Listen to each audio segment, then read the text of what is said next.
Bienvenidos a Última Palabra. Estamos hoy con Javier Tarazona, el director de Fundaredes, una fundación venezolana que se dedica al análisis de la realidad venezolana y que recientemente ha estado en la palestra pública de nuestro país al mencionar temas que tienen que ver con la presencia de las disidencias de las FARC y del ELN en Venezuela.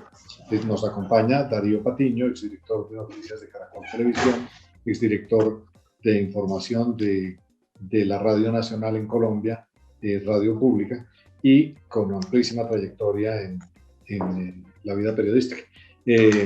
Señor Tarazona, bienvenido. Queremos un poco que nos cuente desde la perspectiva general de ustedes en Fundaredes, cuál es la situación de interacción entre la política venezolana actual y la realidad política subversiva colombiana. Bueno, en primer lugar agradecer la oportunidad, esta ventana, que sin duda alguna nos permite poder compartir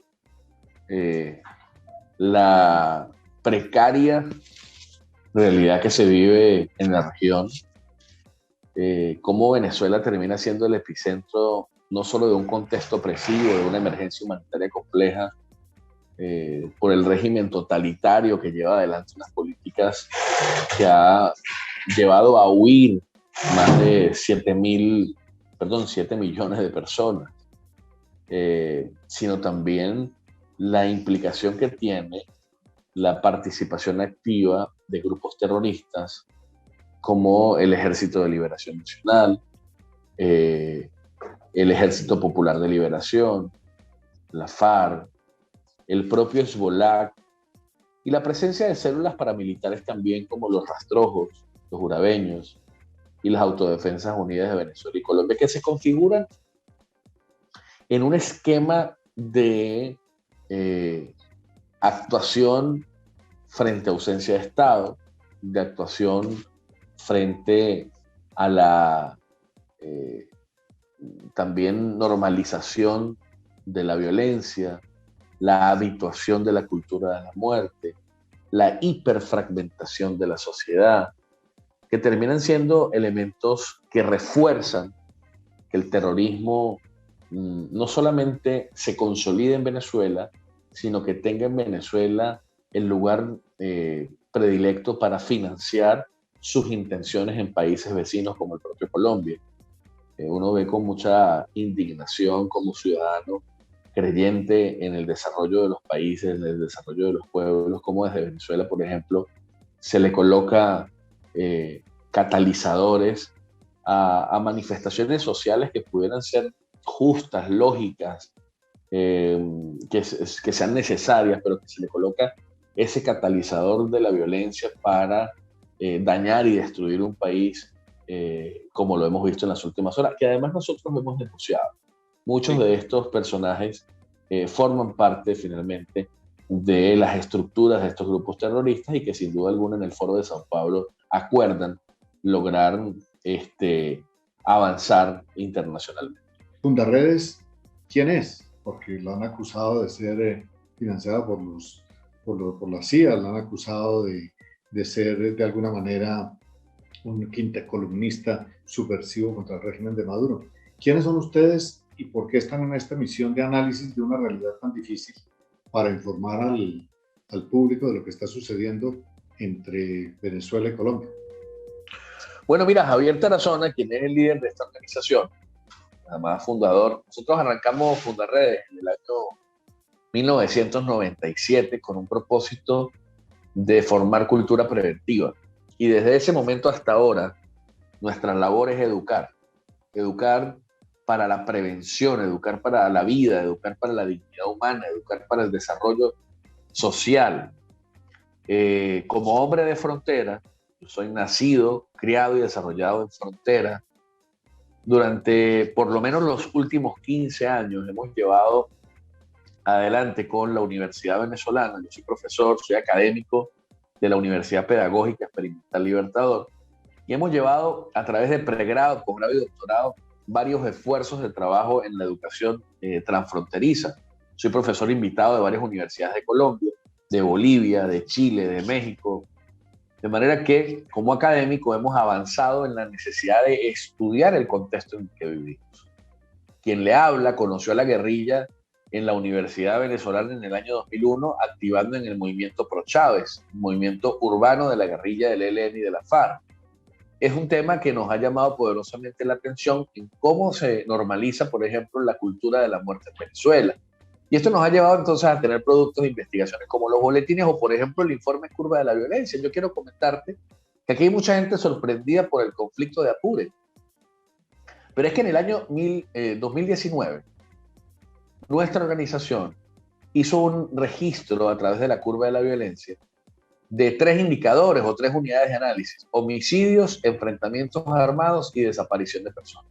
1.887 homicidios solo en estados fronterizos, solo en esta frontera.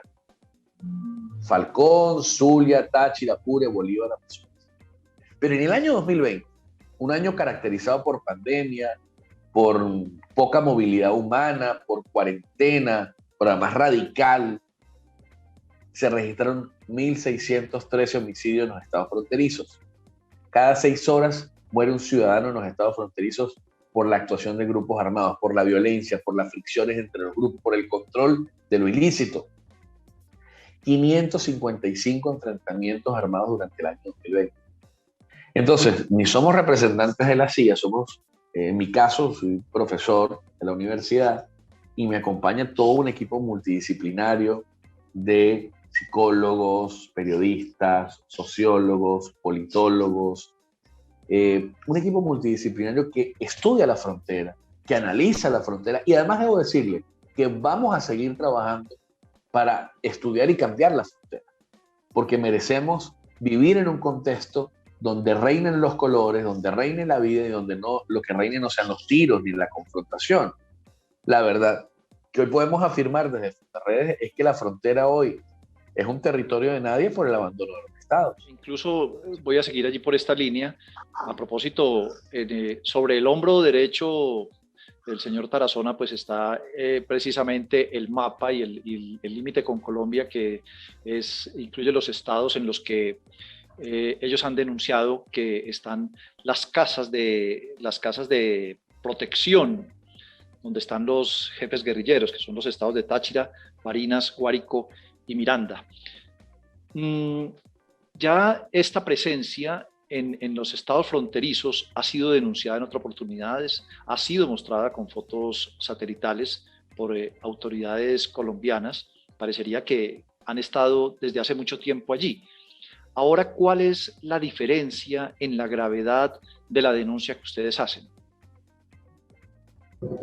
Mira, nosotros hemos venido durante varios años diciéndole al mundo, inicialmente desde una expresión muy local. Fundarredes nace en Táchira y comienza a ver con preocupación la presencia del ELN y la FARC y grupos paramilitares en la región. Su participación en la vida urbana, en la vida universitaria, financiada por el gobierno de Hugo Chávez en su momento. Atención de guerrilleros en el enfrentamiento del Plan Colombia. Los guerrilleros eran atendidos en clínicas privadas en el estado Táchira, en el estado Zulia. Y eso comenzamos a denunciar. Pero siempre le hemos dicho al mundo, no que la guerrilla esté en Venezuela, sino la implicación de las operaciones de esta guerrilla en territorio venezolano. Hoy unas guerrillas binacionales. Hoy unas guerrillas que se aprovechan, por ejemplo, de la extracción del oro, del coltán y del diamante como un vehículo estratégico para el financiamiento de, por ejemplo, la compra y venta de armas, cómo se aprovecha la guerrilla de tener un estado que le facilita un territorio para el tráfico de drogas. Nosotros hemos denunciado, por ejemplo, en nuestro último informe sobre pistas clandestinas, más de 70 pistas clandestinas que hay en la frontera con Colombia. ¿Cómo hemos denunciado nosotros que ya no se trata ni siquiera de tráfico, sino que en Venezuela también hay cultivo y hay procesamiento de drogas? De manera que lo que implica para la región es enorme. Acá en el 2005, el primer llamado que Chávez hizo públicamente a las Fuerzas Armadas venezolanas cuando detuvieron al guerrillero Rodrigo Granda en Caracas, el mensaje de Chávez fue claro, certero. no te metas con la guerrilla. Al igual que el último mensaje que pudimos escuchar de la guerrilla a través de los rehenes, prisioneros de guerra, en la victoria, cuando 3 mensajes envía estos guerrilleros a través de los rehenes. El primero es: queremos un nuevo interlocutor. Piden al interlocutor a Diosdado Cabello. El segundo mensaje que envía la guerrilla a través de estos rehenes es la lección aprendida. Tenemos una lección aprendida y la lección aprendida es sencilla: no nos vamos a meter más con la guerrilla. Y el tercer mensaje es: estamos aquí. Y por eso hemos dicho, la guerrilla llegó a Venezuela para quedarse. Ya, pero usted mencionó que la guerrilla es binacional. Entendemos que originalmente la hospitalidad de Hugo Chávez para la guerrilla era usarlos como aliados y a veces como mercenarios, inclusive en la delincuencia, de secuestrar a los ricos de diferentes sectores de Venezuela, de delinquir a través de chantaje, volteo, lo que nosotros llamamos, o es extorsión.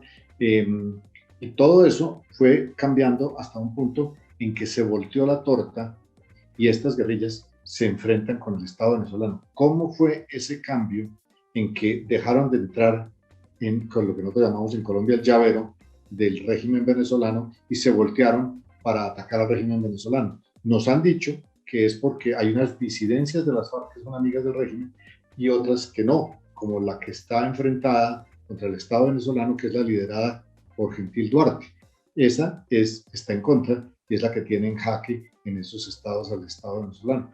¿Cuándo se volteó la tortilla y por qué? Bueno, mira, en primer lugar, tengo que decirle que los 3 bloques, el de Timochenko, el de Iván Márquez y el de Gentil Duarte, han tenido una relación próxima, cercana y asociativa con el régimen de Nicolás Maduro. En el agosto del 2019, Iván Márquez y Santrich salen a la luz pública a anunciar una nueva etapa con las armas. Y ellos deciden volver a la actividad del narcotráfico en frontera. Cuando digo volver, es a ocuparse de los territorios que siempre venían haciendo y de las dinámicas que ellos venían liderizando. Y entonces allí se encuentran a un bloque de Gentil Duarte con diversos frentes en Táchira, en Zulia, en Apure, en Amazonas. Y es precisamente Apure un epicentro de fricción entre el bloque de Gentil Duarte y el bloque de Santrich, el bloque de la segunda Marquetalia. Entonces, en julio del 2020, prácticamente hay un anuncio de guerra a muerte por parte del bloque de la segunda Marquetalia contra el Gentil Duarte. Y desde ese momento, desde julio del 2020, comienza una fricción para ver quién se queda con el control del territorio en el Estado Apure. Y allí entonces surge un juego de intereses del cartel de los soles, de los militares venezolanos quienes venían trabajando de manera asociativa con el bloque de Gentil Duarte. Cada unos jefes militares en las zonas estratégicas de frontera, es decir, hacen un movimiento de militares, con lo cual el negocio se le cae a varios de ellos. Y es el 19 de septiembre cuando se da la primera operación, teniendo nuevos militares jefes en la zona, contra el bloque de Gentil Duarte. Vale decir, el 19 de septiembre, el bloque de Gentil Duarte en la población de Lula termina dando por caído a 4 militares, 2 sargentos, un primer teniente y un teniente. El 19 de septiembre se enfrentó el ejército venezolano, algo nunca antes visto, Fuerza Armada Venezolana, conjuntamente con el bloque de la segunda Marquetalia contra el bloque de Gentil Duarte. Es decir, un ataque mixto, guerrilla y Estado contra la guerrilla. Entre septiembre del 2020 y diciembre, las escaramuzas fueron muchas. Nosotros en particular en Fundarredes, a través de la curva de la violencia, logramos identificar 6 guerrilleros caídos. ¿Y el Por Estado, eso, en qué posición estaba? no, el Estado estaba negándose. El Estado estaba confrontándolos. A tal punto que el procedimiento del 23 de abril, cuando llevan 30 efectivos que descienden de 2 helicópteros, pues digamos que eso puede caracterizar un rasgo claro de que estaban contra ellos.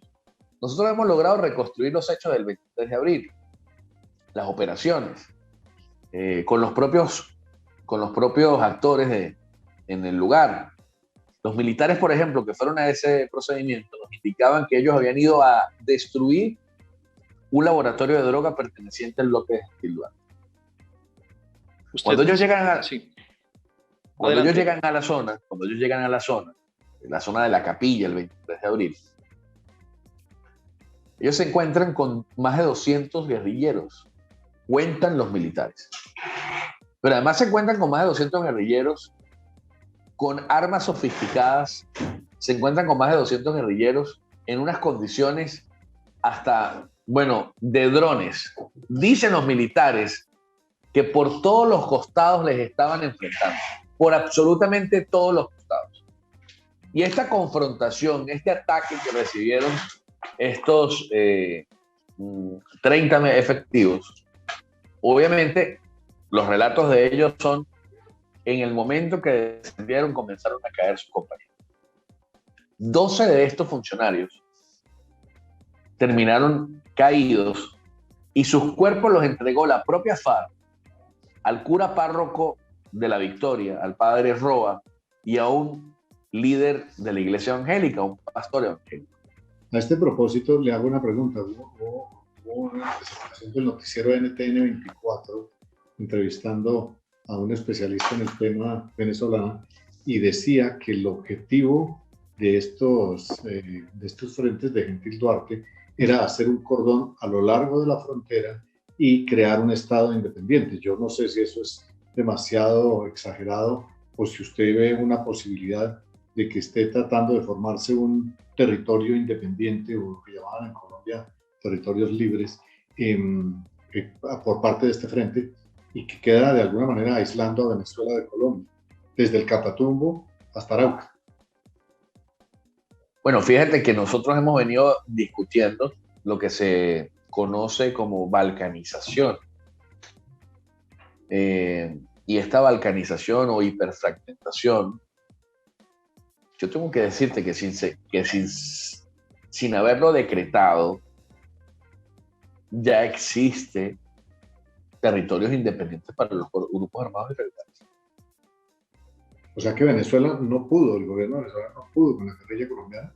Tristemente tengo que decirlo que no. Señor Tarazona, ¿qué están haciendo los jefes guerrilleros desde Venezuela hacia Colombia? ¿Qué papel pueden estar jugando en este momento en la situación que se vive en estos actos de vandalismo? Nos referimos solamente a los actos de violencia, me refiero a los actos de violencia y a los bloqueos de alguna manera. Conducir, sin duda alguna, las operaciones de protesta incrementada, de sacudón social para ¿Qué hacer evidencia de esto. tienen de eso? ¿Qué evidencia? Mira, nosotros, por ejemplo, existe una organización que se llama Anónimos. Esta organización Anónimos tiene mucho que ver con el Partido Comunista de Venezuela y los partidos comunistas del mundo. Y esta organización tiene a varios personajes, por cierto, venezolanos y pagados por el gobierno o por el régimen de Nicolás Maduro, actuando física y digitalmente en el hecho de Colombia, en los hechos de Colombia, las agitaciones del paro y demás. De hecho, han hackeado páginas de instancias del Estado, como la del ejército colombiano, se han encargado de posicionar campañas en redes sociales para estimular a la destrucción de cosas públicas, de lo público. De manera que, por supuesto que Fundarredes tiene datos que hemos entregado a instancias del Estado, que no necesariamente las hemos ventilado en medios de comunicación social, pero que los estados la conocen. Y hay presencia, perdón Pablo, para completar este afirmación, puede ser que también desde Venezuela estén ingresando personas a Colombia para participar de estos movimientos, de estas acciones. No tenemos duda de eso no tenemos duda. Y ojo, no puedo decir en este momento que las protestas tengan que ver con esos ingresos, pero esos ingresos sin duda alguna que terminan siendo catalizadores, terminan siendo aceleradores de actos violentos, de actos vandálicos. de actos que no tienen nada que ver con exigencias sociales, que tienen que ver con una intención distinta. Y eso no tenemos duda de ello. Por el contrario, tenemos elementos probatorios que hacen responsable y partícipe a actores del régimen vinculados con el régimen de Maduro en ese tipo de operaciones. Nosotros denunciamos ya hace 3 años, por ejemplo, el uso de armas de fuego en una carrera de tráfico de armas por parte de estos grupos armados irregulares, ELN y FARC. 228.294 armas que están en la calle y que el Estado venezolano lo sabe. Por ejemplo, nos preguntamos cuántas de estas armas están siendo utilizadas en este tipo de operaciones. Como ya incluso el Ministerio Público colombiano, la Fiscalía General de la Nación, lo ha hecho saber en su momento, el uso de armas y municiones de guerra venezolanas en estados como Medellín, en departamentos como Medellín, donde ya se conocía este tipo de situaciones. Hay un tema que la gente ridiculiza y de alguna manera le dice que eso es como ciencia ficción, y es el tema del control cubano en Venezuela. Ese control cubano en Venezuela, ¿cómo lo han analizado ustedes? Pues yo tengo que hacer con... Perdón, y de hecho con repercusiones en la influencia de Venezuela en Colombia.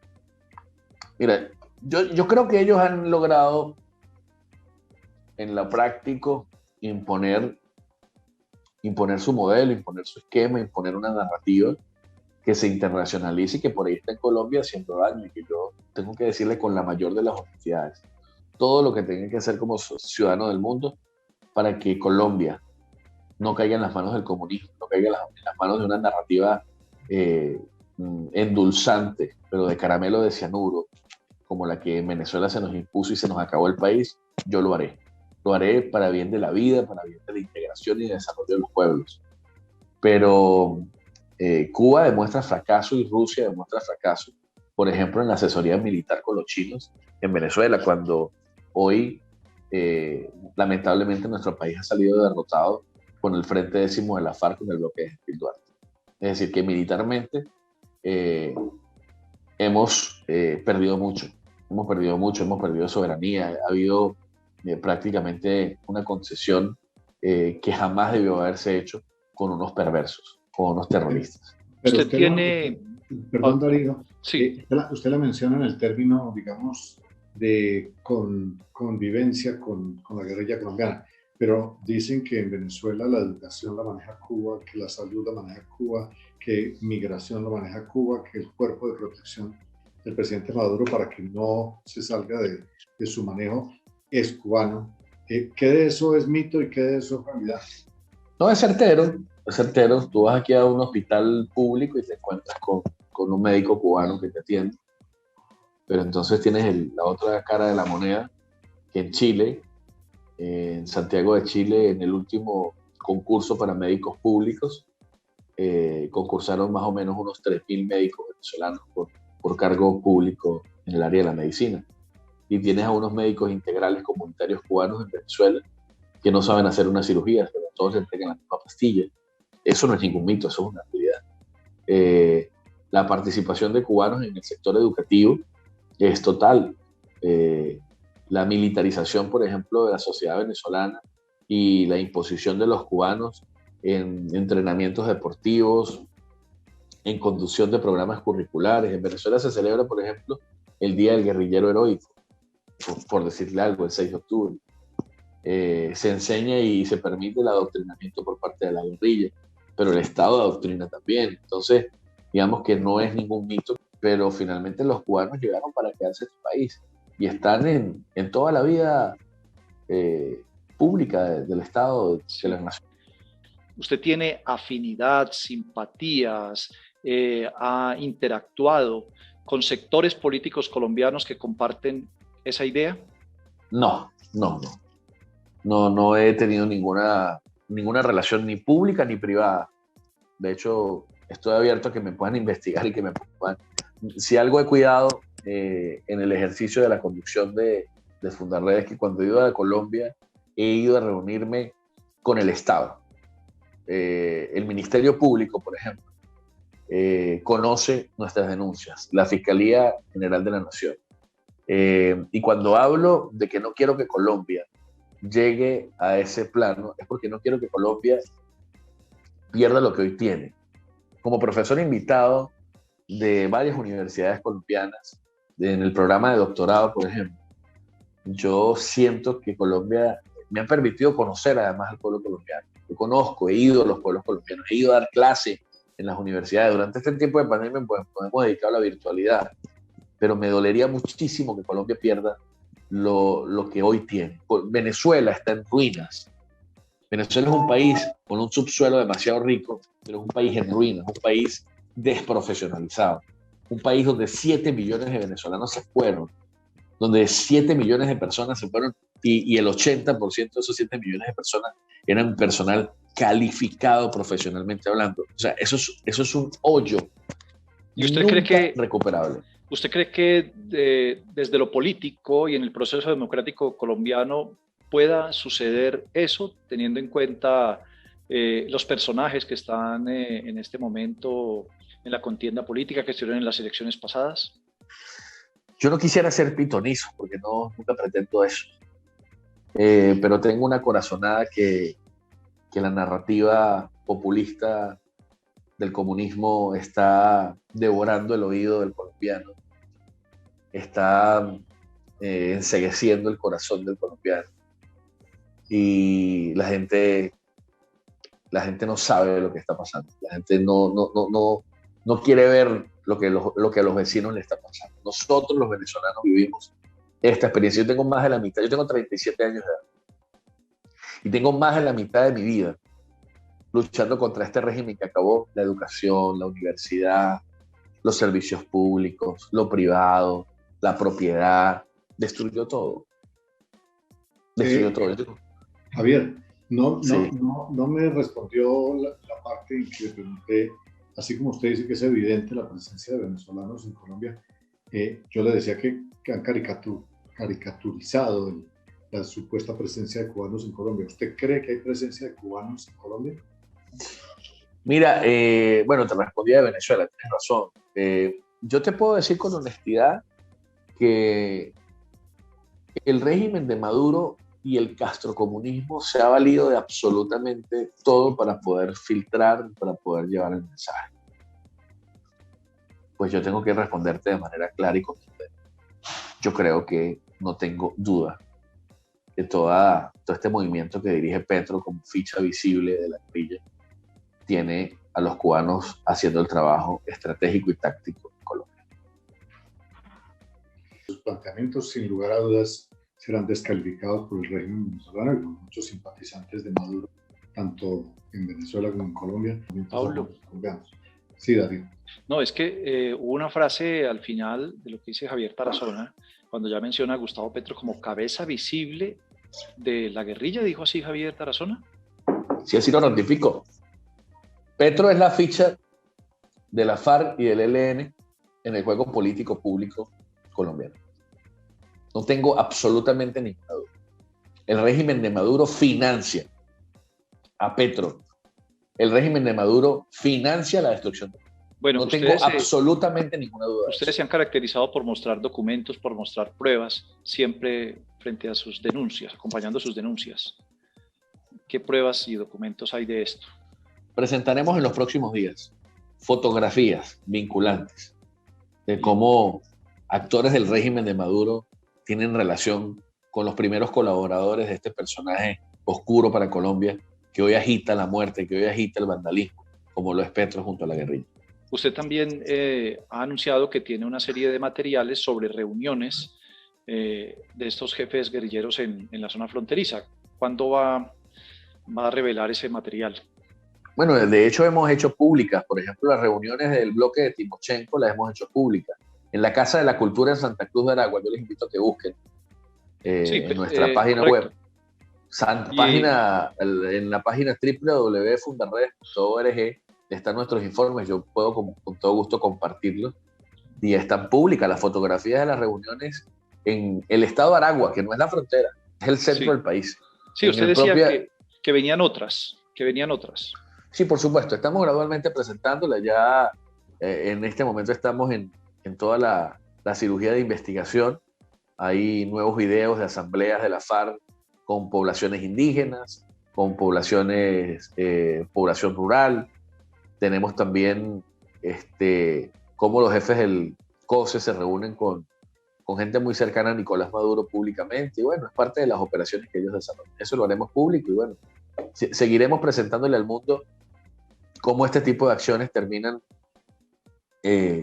imponiéndose para desestabilizar la región. Y también seguimos en la tarea de formación y educación. Por un lado denunciando y por otro lado educando. Hace un momento Javier Tarazona, el presidente de Fundarredes, habló del bloque Timochenko. Bueno, Timochenko es el jefe de las FARC y está reincorporado a la vida civil en Colombia dentro de los procesos de paz. ¿Ese bloque todavía existe? Claro, por supuesto. ¿Y es liderado por Timochenko? Sí, por supuesto. Y hace actividad política en Venezuela y actividad operativa en Venezuela. Hace unos días me contestaba a mí Timochenko públicamente. Él decía que no era pendejo, que él no iba a pasar a Venezuela. No, es que él no tiene que pasar a Venezuela para tener operaciones acá en el país. Por ejemplo, nosotros hemos registrado desde el 2017 financiamiento del Estado venezolano al partido político que él dirige en territorio venezolano y la configuración de este partido en territorio venezolano y operaciones ilegales en territorio venezolano. En Santa Cruz de Aragua, por ejemplo, se desarrollaron reuniones donde fue representante del Ministerio de la Defensa. Entonces, Timochenko quiere hoy lavarse las manos como Pilatos, quiere aparecer como un santurrón, pero él sabe que tiene sus manos llenas de sangre, aun cuando él participa hoy de la vida política y decidió firmar el acuerdo de paz y mantiene el acuerdo de paz. Pero estos tres bloques se entienden con el régimen de Maduro, desarrollan no operaciones legales, operaciones ilegales en el territorio venezolano. No tiene que Timochenko venir a Miraflores para reunirse con Maduro para que su bloque operacional de la FARC haga actividades en territorio venezolano. Javier, Colombia se menciona de enfrentamientos entre las disidencias de las FARC y el ELN, sin embargo usted las presenta como unas organizaciones afines en cuanto se comunican con el gobierno venezolano. ¿Cuál es su perspectiva de eso? Que en Colombia creemos que son monstruos de diferentes cabezas y cómo las interpreta usted. Mira, nosotros en el 2018 comenzamos a ver que había un acercamiento. Yo creo que Chávez siempre soñó juntar el ELN y la FARC. Y creo que Maduro ha logrado por lo menos sentarlos en la misma mesa y que haya un pacto de no agresión entre estos dos bloques, por lo menos entre la Segunda Marquetalia y el Ejército de Liberación Nacional. Históricamente se han disputado control, operaciones, actividades, y yo siento que eso va a seguir avanzando, digamos, en la consolidación, en la unidad insurgente, irregular, ilegal, porque en Venezuela el escenario finalmente es distinto. El régimen de Maduro ve a la guerrilla como un bloque protector de la revolución y la guerrilla ve en Venezuela pues la oportunidad estratégica de hacerse unos cobres con más facilidad que en Colombia. Y entonces pues la idea es jugar ahí o bailar al son que le pongan. Y si el son que le ponen es integración entre las guerrillas, pues bueno, así tengan que taparse un poco la nariz, pues convivir un poco entre ellos. Javier, muchísimas gracias por sus interpretaciones, comentarios, y lo más importante de lo que usted mencionó es el material probatorio que dice tener, que va a poner, digamos, en conocimiento del público próximamente. Eso es sí, no, seguro, siempre lo hemos hecho. Ya, por ejemplo, hoy el Estado colombiano conoce de las casas seguras, hoy el Estado colombiano conoce de las coordenadas donde están las emisoras, conocen de campamentos, de lugares, el mundo conoce. Naciones Unidas, la Haya conoce, el sistema interamericano y el sistema universal lo conoce. De manera que el mundo a lo mejor puede distraerse y no mirar o hacerse los ciegos, pero hemos hecho público y notorio elementos que revelan la presencia y la actuación de grupos terroristas en Venezuela. Señor Tarazona, una pregunta. ¿A ustedes quién los financia? Mira, Fundarredes tiene programas de formación con la Universidad Venezolana, en el que participa, por ejemplo, la Comunidad Europea para el desarrollo de este tipo de programas de formación, de educación. Y nosotros tenemos una línea de formación con organizaciones aliadas, como Civiles, como Provea, como la Red de Organizaciones de Derechos Humanos Nacional, en la cual nosotros pues, nos beneficiamos de las iniciativas que allí se desarrollan, ¿no? Nuestro equipo es un equipo de voluntarios, un equipo multidisciplinario, en su mayoría profesores universitarios, que hacemos investigación y que llevamos adelante este trabajo independiente. ¿Y no temen ustedes por su libertad o por su vida? Por supuesto que sí. Quien le habla ha sido objeto de una cantidad enorme de ataques físicos, de ataques digitales. Nosotros tenemos en este momento una medida de protección internacional y en desarrollo de esa medida de protección al régimen le ha dado nada, porque en varios momentos nos han hecho varios atentados, particularmente durante este año, más de 2 atentados. Estamos hablando de promedio de un atentado por mes y atentados físicos que han terminado afectando la integridad de compañeros o, por ejemplo, los vehículos de compañeros o el propio vehículo personal nuestro. Sin duda alguna que estamos en una situación muy compleja. Darío, muchísimas gracias por su compañía y Javier Tarazona, mucha suerte en su labor y en su seguridad. Que esté muy bien. Gracias por la invitación, Dios les bendiga. Pablo, y gracias a Javier Tarazona también. Dios los bendiga, un gran abrazo.